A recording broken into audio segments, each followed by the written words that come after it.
Діонісі, рабі Божій Анні, в ім'я Отця і Сина і Святого Духа.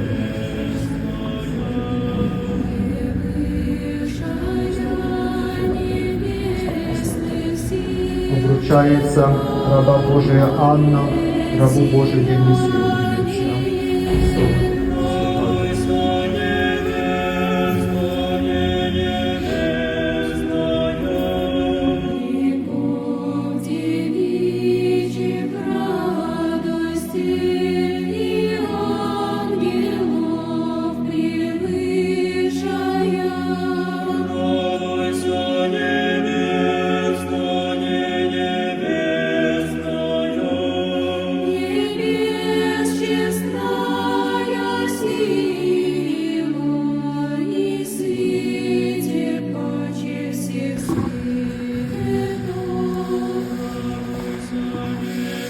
Вінчає цара Божий Діонісій, рабі Божій Анні, во ім'я Отця і Сина і Святого Духа.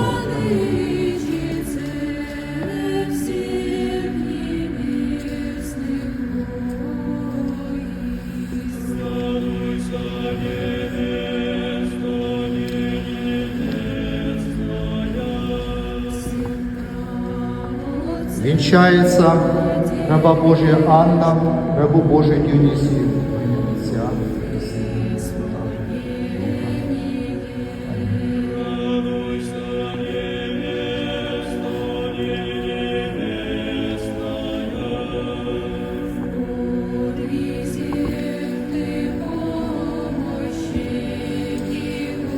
Господи Боже наш, славі і честі вінчання